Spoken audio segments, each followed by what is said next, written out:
আরশাদ মাহমুদ, আপনাকে আমাদের অনুষ্ঠানে স্বাগত জানাচ্ছি। ধন্যবাদ। আরশাদ ভাই, একটা জিনিস আপনি খেয়াল করেছেন, দুদিন আগে একজন সাবেক সচিব, মানে যিনি যুগ্ম সচিব হিসেবে রিটায়ারমেন্টে গিয়েছিলেন, পরে বঞ্চিত হিসেবে ভূতাপেক্ষা প্রমোশনও পেয়েছেন, এবং উনি অফিসার্স ক্লাবের সাধারণ সম্পাদক বর্তমানে। এবং উনি একসময় খালেদা জিয়ারও সচিব ছিলেন, খালেদা জিয়ার পিএস ছিলেন। বেশ গুরুত্বপূর্ণ ব্যক্তি। এবং এই যে বঞ্চিত যারা আছে তাদের আবার সমিতি আছে একটা, সেই সমিতির উনি সভাপতি। এমন একজন ব্যক্তি প্রশাসনিক ক্যাডারের সমস্ত অফিসারদের সামনে হঠাৎ করে বললেন যে ওনার কাছে 8 জন উপদেষ্টার দুর্নীতির তথ্য প্রমাণ আছে। এটার পর আমি নানা রকম প্রতিক্রিয়া দেখলাম, যে যেহেতু অ্যাডমিনিস্ট্রেটিভ অ্যাসোসিয়েশনের এখানে যারা ছিলেন তাদের মধ্যে অনেকে বর্তমানে চাকরিজীবী আছেন, অ্যাসোসিয়েশনের পক্ষ থেকে একটা ব্যাখ্যা দেওয়া হলো। সেই ব্যাখ্যাটা তারা বলল যে এটা আমাদের অ্যাসোসিয়েশনের বক্তব্য নয়, মানে তারা নিরাপদ থাকতে যাচ্ছে। হুম। সরকারের পক্ষ থেকে একটা বক্তব্য দেওয়া হলো, তারা বললো যে এই এই এই ধরনের ঘটনা আসলে ঠিক নয়। নানা ধরনের আলোচনা হচ্ছে। বিএনপিও দেখলাম, বিএনপি মির্জা ফখরুল ইসলাম আলমগীরকে দেখলাম একটা কথা বলতে, যে তাদের নাকি এই উপদেষ্টা পরিষদের উপর পূর্ণ আস্থা আছে। তো এরকম একটা বাস্তবতায় উনি যখন 8 জনের নাম উল্লেখ করেন, এখন এইটা মিলে আপনি কি বুঝতেছেন? এটা কি মানে সত্য কথা বলতে গেলেও সমস্যা, না কি আসলে কি? না, এটা তো ব্যাপারটা তো একদম পরিষ্কার যে এখন ইউনূস সাহেবের বা তার অন্তর্বর্তী সরকারের যে অবস্থা, মানে লেজে গবরে অবস্থা, এখন তারা কোনো দিকে সামাল দিতে পারছে না। এই যে আব্দুল সাত্তার, যতদূর আমার নামটা মনে আছে, এই প্রাক্তন সরকারি কর্মকর্তা, তিনি পাবলিকলি এই কথাটা বলেছেন। জি। তো এই সরকারের যে কার্যকলাপ, আপনি হয়তো সরকার থেকে বলছে এটা ঠিক না, অ্যাসোসিয়েশন থেকে স্বাভাবিকভাবে বলেছে এটা আমাদের বক্তব্য না, বিএনপি যেটা বলছে সেটা, কিন্তু তারপরেও সারা মানুষ এটা বিশ্বাস করছে। এখন আপনি বলবেন যে আপনি সারা মানুষের সাথে কথা বলছেন, না আমি কথা বলি নাই। কথা বলি নাই, কিন্তু কিভাবে বোঝা যায়? যে আপনি যদি 10 জনের সঙ্গে কথা বলেন, 10 জনের মধ্যে 9 জনই যদি বলে যে এই সরকারের কার্যকলাপ প্রশ্নবিদ্ধ এবং নানান সন্দেহ হয়, তারাও দুর্নীতির মধ্যে নেমেছে, তো সেইভাবেই আমি মানে অ্যাসিউম করতে পারি যে মানুষ এটা বিশ্বাস করছে। এখন আপনি যত রিবাটাল দেন, যত রিজাল্ট আর চিৎকার করে বলেন যে এগুলো সত্য না, কিন্তু মানুষ তো বিশ্বাস করছে এটা ঠিক। তাহলে উনি যে এত বড় একটা চ্যালেঞ্জ দিলেন একটা পাবলিক ফোরামে, অফিসার্স ক্লাবের মতো মানে সংগঠনের ইয়ে হয়, তো আপনি এখন এটাকে মুখে আপনি যত চিৎকারই করেন, কিন্তু আপনার তো পারপাস সার্ভ হচ্ছে না, মানুষ তো বিশ্বাস করতেছে এটাই সত্য। এবং এই সরকার যে দুর্নীতি করছে, এখন হাতে কলমে আমরা এটার প্রমাণ পাই নাই, কিন্তু বিভিন্ন ক্ষেত্রে দেখা যাচ্ছে কি যে বিভিন্ন উপদেশ শুনতে পাচ্ছি, বিভিন্ন জায়গায় ফেসবুকেও দেখতেছেন, আহ, মানুষের মুখে মুখে, যে কয়েকজন উপদেষ্টা মামলাবাজির ইয়েতে নামছে, দুর্নীতিতে নামছে, এক একজনের নামে মামলা দেয়, তারপর তার তুমি কত টাকা দিবা, একে বর্ডার পার করে দিব, তুমি কত টাকা দিবা। এর মধ্যে এই ছাত্র যারা ছিল উপদেষ্টা, তাদের নাম বেশি করে আসছে, বা এই জাতীয় নাগরিক পার্টির যারা নেতা নেত্রী, তাদের কথা প্রায় আমরা শুনতে পাচ্ছি। এবং এখন দেখেন সবচেয়ে ইন্টারেস্টিং ব্যাপার হলো এবং দুঃখজনক ব্যাপার, যে এই জাতীয় নাগরিক পার্টি এখন তাদের মানে 2 জন অন্তত আমি দেখলাম যে তাদের এই সরকারের খুব পাবলিকলি তাদের সমালোচনা করছে। যে সামান্থা শারমিন, যে মেয়েটা, সে তো একদম পাবলিকলি বলল সেদিন যে উনি তো আসছে এই মানে ওনার নিজের আখের বুঝাইতে, যে কথাগুলো আমরা অনেক দিন থেকে বলে আসছি। উনি আহ, তার বিরুদ্ধে মামলা প্রত্যাহার করে নিচ্ছেন নির্বাহী আদেশে, নোবেলের উপরে কোনো কর দেওয়া লাগবে না, এটা নির্বাহিত আছে, উনি ম্যান পাওয়ারের লাইসেন্স, মানে আমরা যে কথাগুলো সবসময় যেটা বলি আর কি। তো এখন জাতীয় নাগরিক পার্টির প্রথম শ্রেণীর একজন নেতা বা নেত্রীর কাছ থেকে এরকম কথা শুনতে পাচ্ছি। হাসনাত আব্দুল্লাহ কয়দিন আগেই বললো যে উনি তো আহ, যে নিয়োগগুলা দিছে ওনার পছন্দের সমস্ত লোকজন, যেমন তার মধ্যে স্বাস্থ্য উপদেষ্টার কথা বললো, যে তার যে কাজটা কি এটাই আমরা জানি, তাকে কোথাও দেখা যায় না। কিন্তু এগুলো তো দুর্নীতি। দুর্নীতি এই জন্য যে এটা ইউনূস সাহেবের বাপের পয়সা তো না, বা ওনার নিজের পকেট থেকে তো তাদের বেতন ভাতা দেয় না, দিচ্ছে তো আমাদের মতো ট্যাক্স পেয়ারের টাকা। তো তাহলে এই যে জবাবদিহিতা যদি না থাকে, এবং সবচেয়ে আশ্চর্য ব্যাপার, উনি কিন্তু টোটালি মানে এই ব্যাপারে কোন রকম কোনো উচ্চবাচ্য করেন না, কিংবা তার এই যে প্রপাগান্ডা উইং যেটা আছে, যার নাম প্রেস উইং বলে, সেখান থেকেও কিন্তু এই ধরনের কোনো কথাবার্তা বা তার একটা জবাব দেওয়া, যে আচ্ছা ঠিক আছে, হাসনাত আব্দুল্লাহ এই কথাটা বলছে, এটা তো সেটা একটা ইম্পর্টেন্ট লোক এই গভর্নমেন্টের, তো তার তার এটা বলি, ওগুলা বলবে না। সামান্তা শারমিন যে এত বড় কথা বললো, তো সেখানেও তাদের কোনো, তারা চুপচাপ। এই প্রসঙ্গে আরেকটা কথা বলি, মানে এই যে এই চুপচাপ থাকার যে ব্যাপারটা, এটা কি তাহলে ওইটা ওনারা ওই ফর্মুলায় গেছেন যে বোবার কোনো শত্রু নাই, চুপ করে থাকি, হ্যাঁ, একসময় মানুষ সব ভুলে যাবে? না, প্রথম কথা হলো যে এদের তো বলার কিছু নাই, তারপর তারা জানে যে এই দুর্নীতিগুলো তারা করেছে। যেমন ইউনূস সাহেবের নিজের কথাই ধরেন, উনি প্রথমে এসে খালি নিজের যে সুবিধাগুলো সেগুলো উনি করতে, এগুলো তো দুর্নীতির পর্যায়ে পড়ে না। করেন। আপনি যদি মানে আদম ব্যাপারীর লাইসেন্স নেন, মানে এই খাতটাকে সম্পূর্ণ, উচিত ছিল কি যদি সত্যিকার অর্থে দেশপ্রেমিক সরকার হতো বা এই দেশের মঙ্গল যদি উনি চাইতেন, তাহলে বলতেন যে এইটা একটা মানে থরলি দুর্নীতিগ্রস্ত একটা সেক্টর, এইখানে যাতে আমরা এমন কিছু করব যাতে করে মানুষের, এই যে গরিব যারা জমি জাতি বিক্রি করে বিদেশে যায়, তারা যাতে প্রতারিত না হয়, তারা যাতে ভালোভাবে থাকতে পারে ওখানে।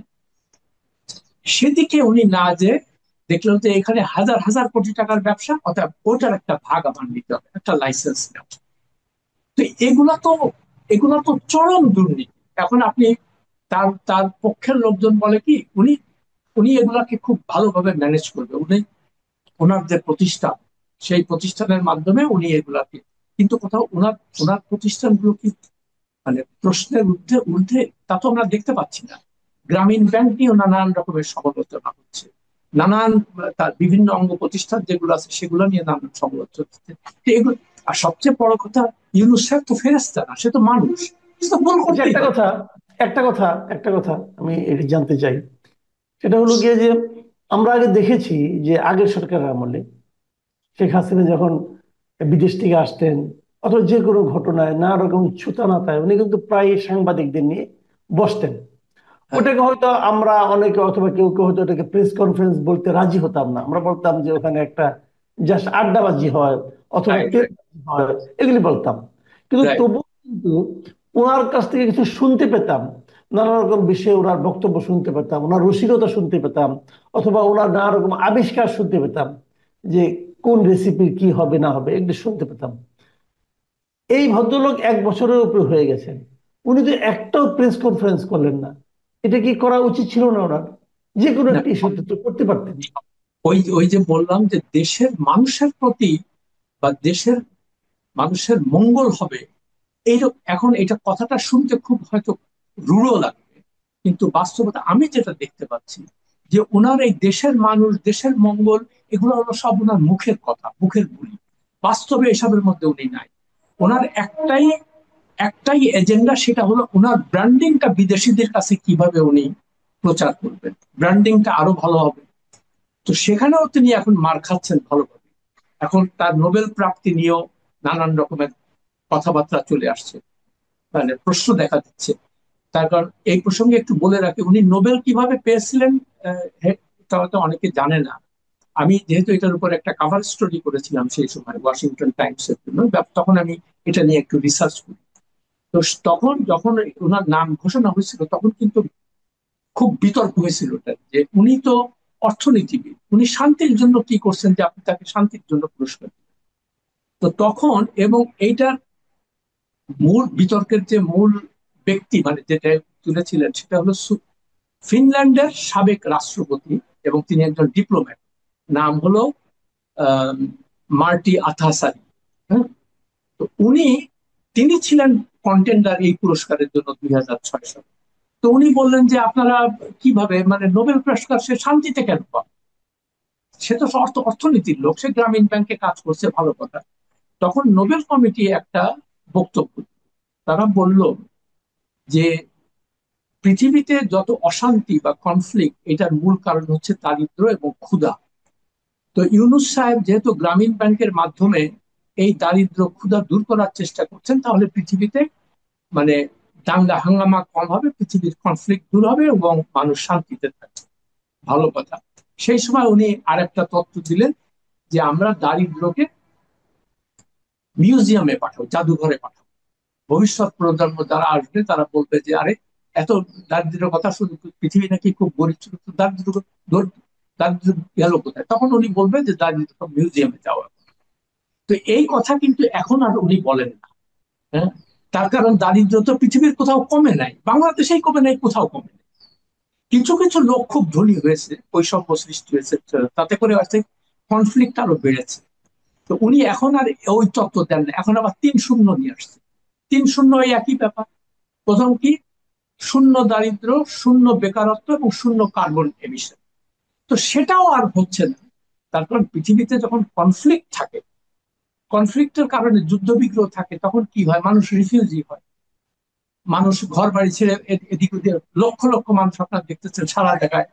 তো সেইখানে, এবং এই কনফ্লিক্টের মূল ইয়েকে পশ্চিমা বিশ্ব, আরো পরিষ্কার করে বলতে হয় যে আমেরিকা বিভিন্ন জায়গায় যুদ্ধ করতেছে, এটা করতেছে। গাজাতে কি হচ্ছে দেখেন, তার লক্ষ লক্ষ মানুষ মানে রিফিউজি হয়ে গেছে। তো এখন এটাও আর কাজ করতেছে না। তো এখন ওনাকে নতুন কিছু একটা বাইর করতে হবে, যাতে, আর চটকদার কথা এগুলো। তো কার্বন এমিশন, ভাই আমরা কি কার্বন, আমাদের কি আছে কার্বন এমিশন? আমাদের কোনো তেমন কন্ট্রিবিউশন আছে? শিল্প উন্নত দেশগুলো তারাই সবচেয়ে কার্বন এমিশন বেশি করে। তো কই আপনি তাদের তাদের বিরুদ্ধে তো একটা কথা বলেন না, যে ভাই তোমরা এগুলা কেন করতেছো? আর বললো কি, তারা করতে, তার কথা কি শুনবে কি? তো এই যে জিনিসগুলা, মানে মানুষজন কিন্তু দিনে দিনে এখন বুঝে যাচ্ছে যে এই লোকটা আসলে একটা ফেক লোক। হ্যাঁ, এবং যদিও খুব কঠোর ভাবে আমি কথাটা বললাম, কিন্তু আমি নিজে খুব হতাশ। নিশ্চয়ই, আমি নিশ্চিত আপনিও খুব, আমাদের তো খুব আশা ছিল এই লোকটাকে নিয়ে। কিন্তু দেখেন, সে প্রেস কনফারেন্সের ধারের কাছে যায় না, সে কারোর সাথে দেখা করে না। কিন্তু কি করে? বিদেশে কেউ আসলে তার সাথে একদম ঝাঁপ দিয়ে পড়ে, তাদের কথা বলে। আবার ইদানিং আরেকটা জিনিস লক্ষ্য করেছেন, যে বিদেশি মানে মিডিয়া গুলা, তারাও অত্যন্ত ক্রিটিক্যালি তাকে এখন দেখতেছে তার 1 বছর। কয়দিন জি আগে দেখলাম মেট্রো নিউজের জি একটা মোটামুটি ক্রেডিবল একটা নিউজ সাইট, যদিও বাংলাদেশিরা চালায়, হুম, মানে এদের একটা গ্রহণযোগ্যতা, বিশ্বাস, এরা এই সরকারকে কিন্তু প্রথমে অনেক দিয়েছে। 3 দিন আগে তারা একটা, এই 1 বছর, ইউনূস সরকারের 1 বছর উপলক্ষে একটা আর্টিকেল দিচ্ছে। এইরকম মানে নির্মোহ, বাট অত্যন্ত ক্রিটিক্যাল আর্টিকেল, মানে প্রতিটা কথায় সত্য কথা, যে ইনি হচ্ছেন সত্যিকার অর্থে এলিটদের, এলিটদের কিভাবে খুশি করব, এলিটদের কিভাবে তাদেরকে তোয়াজ করব, এই জন্য উনি বিদেশ থেকে বর্গি ভাড়া করে নিয়ে আসছেন, ওই স্যুটটাই পরা আলাদা লোকজনকে নিয়ে এসে এক এক জায়গায় বসিয়ে দিয়েছেন, এবং তাদের বেতন ভাতা, তারপরে 5 স্টার হোটেলে থাকা, আর খালি বিদেশে। উনি তো জানি, কিন্তু এটা কেউ কিন্তু জানে না। এই যে ধরেন খলিলুর রহমান বলেন, কি বলে, লুৎফে সিদ্দিকী, আশিক চৌধুরী, ফয়েজ আহমেদ, এদের একটা কোনো একটা সংবাদ মাধ্যম দেখলাম না, যে এদের একটা ইনভেস্টিগেশন করে বের করবে যে আচ্ছা, আপনারা এই গত 1 বছরে কতবার বিদেশে গেছেন, এবং যেহেতু আপনারা জনগণের টাকা ব্যয় করছেন, তো আপনাদের তো একটা জবাবদিহিতা থাকা দরকার, যে এই টাকার বিনিময়ে আমরা কি অর্জন করেছি। এখন বলবে কি, এগুলো তো রাতারাতি, এগুলো সম্ভব না। সেটাও বুঝি, কিন্তু আমরা তো কোনো কিছু দেখতে পাচ্ছি না। না দেখার ফলে যেটা আচ্ছা, হয়েছে। একটা জিনিস, একটা বিষয় আপনি খেয়াল করবেন, যে নেত্র নিউজে যে আর্টিকেলটার কথা বললেন ওটা আমিও পড়েছি। ওটা শেষ দিকে উনি একটা কথা লেখাটা শেষ দিকে একটা কথা বলা হয়েছে, যে 2026-এর ফেব্রুয়ারি মাসে যে সাধারণ নির্বাচন করার প্রতিশ্রুতি উনি ঘোষণা করেছেন, এটাকে অনেকটা ওনার একটা অর্জন হিসেবে দেখানো হয়েছে, যে এটা দিয়ে আমরা দেখতে চাই যে আসলে ভালো কিছু হয় কিনা। 2026-এ ফেব্রুয়ারিতে নির্বাচন হবে, মানে রোজার আগে নির্বাচন হবে, এটা নিয়ে প্রথম যখন ঘোষণাটা দেন অনেকেই খুশিও হয়েছিলেন। কিন্তু আমি ইদানিং প্রায় দেখছি, বিভিন্ন মানুষের সঙ্গে আলাপ করে আমি যে দেখেছি, তারা বলছেন যে হ্যাঁ, নির্বাচনের ডেট ফেব্রুয়ারিতে দিয়েছেন বটে, কিন্তু আমার বিশ্বাস হয় না যে নির্বাচনে দেবেন, উনি নির্বাচন দেবেন। মানে উনি ঘোষণা করলেন, তারপরও লোকে বিশ্বাস করতে চাচ্ছে না। এটা কি লোকগুলি অবিশ্বাসী হয়ে গেছে, নাকি উনারই কারণে, উনাকে যারা দেখেছে তার ভিত্তিতে এরকম হচ্ছে? না, এটা তো এই এই কথাটা আমি আপনার অনুষ্ঠানে 2-3 বার আমি বলেছি যে নির্বাচন যে হবে এটাতেও আমি বিশ্বাস, ওনার কথা আমার কোনো বিশ্বাস নেই। উনি খালি মানে ছল চাতুরি করে কতদিন দীর্ঘদিন থাকা যায় আর এই সুযোগ সুবিধা নিয়ে। মানুষ যে এখন সন্দেহ করছে, তারপর মানুষের তো তার উপর আর কোনো বিশ্বাস নাই। মানুষ দেখতে পাচ্ছে যে উনি খালি নিজের স্বার্থটা ছাড়া আর কোনো কিছু, মানে দেশের যে সার্বিক মঙ্গল, এটা কোনো কিছু তারা দেখতে পাচ্ছে না, এই জন্য তার কথার উপর বিশ্বাস করছেন। আর ধরেন, যদিও ধরে নি তর্কের খাতিরে হ্যাঁ ইলেকশন একটা হবে, কিন্তু ইলেকশন যে হবে সেটারও মানে কোনো গ্রহতে তেমন কোনো আহ, মানে ব্যাপক গ্রহণযোগ্যতা থাকবে কিনা, তার কারণ আওয়ামী লীগকে আপনি মাঠে নামতে দিবেন। আমি আওয়ামী লীগের কোনো পক্ষের লোক না, এটা আপনি নিশ্চয়ই জানেন, আমি বহু লেখা লিখেছি। কিন্তু এই যে আওয়ামী লীগ আসবে, আওয়ামী লীগকে এই পরিস্থিতিটা সৃষ্টি হলো কেন? ওনার ব্যর্থতার কারণে। আওয়ামী লীগের তো নামই নেওয়ার কথা না মানুষের, কিন্তু এই 1 বছরে মানুষ বিভিন্ন কার্যকলাপ দেখে চিন্তা করছে যে আরে, এখন এই যে আওয়ামী লীগ ভালো ছিল বা আগের সরকার ভালো, এই কথাটা আসলো কেন? এটা তো আসারই কথা না, ওদের তো অস্তিত্বই থাকার কথা না। কিন্তু আসলো কেন? আসলো এ- এদের এই ছল চাতুরি এবং ব্যর্থতার কারণে। কিন্তু আবার কিছু কিছু লোক এটা এটা আমি এটা একটুখানি আমাকে সময় দেন, কিছুটা প্লিজ। বলি। যে অনেকে বলে যে উনি একটা দুইটা সাংঘাতিক দেশকে স্টেবল করছেন। হ্যাঁ, যে উনি কি দেশের অর্থনীতিকে একদম খাদে চলে গেছিল, সেখান থেকে উনি ফিরে আনছেন। তারপরে অর্থ পাচার বন্ধ করছেন। আচ্ছা আমাকে বলেন তো, সত্যি কথা বলুন, যে অবস্থায় শেখ হাসিনা মানে পালিয়ে গেলেন, ওই অবস্থার পরে যে কেউ আসলে, মানে যে কেউ ধরেন আমার মতো লোক, যার কোনো নোবেল পাই নাই, লেখাপড়া নাই, পিএইচডি নাই, তো আমি এসে কি করতাম? আমি দেখতাম যে ওই যে ঝুড়ি, আগে ঝুড়ির মধ্যে শেখ হাসিনা সব ফেলতো, সব নিচে তলা ছিল না, সে তলা দিয়ে সব পড়ে যেত, এদিক ওদিক চলে যেত। তো উনি এসে যে কি করছে, ওই ঝুড়িটার তলাটা একটুখানি বন্ধ করছে। এবং বন্ধ করার ফলে আর্থিক যে লুটপাট গুলা ছিল ব্যাংক, বিশেষ করে ব্যাংক গুলাতে, সেটাতে একটু বন্ধ হলো। ভালো কথা। তো আমি আসলে তো আমি এই একই কাজ করতাম। তো এখানে নোবেল পাওয়ার দরকার কি আর পিএইচডি পাওয়ার দরকার? এটা তো যে কেউ মানে দেশ নিয়ে যারা একটু চিন্তা। আর একটা কি, অর্থ পাচার। এই আরেক ধান্দা শুরু হয়েছে। অর্থ পাচারের নাম মানে টাকা ফেরত আনার নাম করে এখন বাংলাদেশ ব্যাংকের গভর্নর প্রায় বিদেশে যাচ্ছে। অথচ উনি নিজে বলছে, সালেউদ্দিন আহমেদ যিনি অর্থ উপদেষ্টা, তিনিও বলছেন যে এটা একটা জটিল প্রক্রিয়া, আগামী 5 বছরের আগে কোনো অর্থ ফেরত পাওয়ার সম্ভাবনা নাই। এবং সারা দুনিয়াতেও আপনি দেখেন এই অর্থগুলো যায় কোথায়? সব ওই তথাকথিত পশ্চিমা দেশে, যেখানে আমরা তথাকথিত আইনের শাসন, গণতন্ত্র এগুলো আছে। কিন্তু ওদের ওখানে যে নিয়ে যায়, ওরা কি কখনো বলে যে ভাই, তুমি চুরি করে টাকা আনছো, এই টাকা আমরা এখানে রাখতে দিব না, তুমি ফেরত দাও?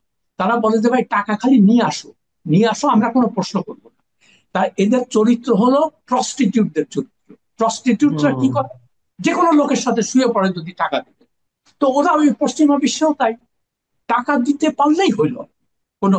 তো আপনি যে বারবার করে বলতেছেন যে আমি অর্থ ফেরত আনার জন্য এইসব, আপনার নিশ্চয়ই মনে হচ্ছে লন্ডনে যখন গেলেন উনি লাস্ট টাইম, উনি বললেন যেহেতু ওখানকার প্রধানমন্ত্রীর সাথে কোনো বৈঠক করতে, তা কিছু তো একটা দেখাইতে হবে। কি দেখাবে? যে আমরা অর্থ পাচার এর ব্যাপারটা আলাপ করার জন্য সাথে নিলেন কারে? বাংলাদেশ ব্যাংকের গভর্নর আর দুদকের চেয়ারম্যান, তাকে সঙ্গে করে নিয়ে। কিন্তু দেখেন, আমরা যে দেখলাম উনি 5 না 6 দিন ওখানে ছিলেন, একটা কোথাও দেখলাম না যে দুদকের চেয়ারম্যান বা বাংলাদেশ ব্যাংকের গভর্নর তাদের কাউন্টার পার্টের সঙ্গে এই ব্যাপারে কোনো আলোচনা করেছে। কোনো মিটিং এর কোনো খবর আমরা জানি না। কিন্তু এই যে তাদেরকে আপনি টাকা পয়সা মানে 53 না 54 জন আপনি নিয়ে গেলেন সঙ্গে করে, এই সমস্ত ভাওতাবাজি দিয়া, তো এটা আর কতদিন চলবে? এখন মানুষ এটা বুঝে ফেলছে। মানুষ বুঝে ফেলছে, এই জন্য ওনার ওনার তো প্রেস কনফারেন্স আসলে, উনি জানেন প্রেস কনফারেন্সে আসলে এই প্রশ্নগুলো হবে, এই প্রশ্নগুলো তো উত্তর নাই। হ্যাঁ, উনি জি। যতই মিথ্যে কথা বলুক আর যাই হোক, এগুলো তো হবে না। তো স্বাভাবিকভাবে মানুষ তাকে আর বিশ্বাস করে। এটাই হচ্ছে বাস্তবতা। জি, অনেক ধন্যবাদ, অনেক ধন্যবাদ জনাব আরশাদ মাহমুদ। আপনার কথাগুলো, অনেকগুলো বিষয়ে আপনি বেশ ইঙ্গিতপূর্ণ কথা বলেছেন। প্রিয় দর্শক, আপনারা শুনলেন জনাব আরশাদ মাহমুদের ব্যাখ্যা। উনি দুর্নীতি নিয়ে কথা বলেছেন।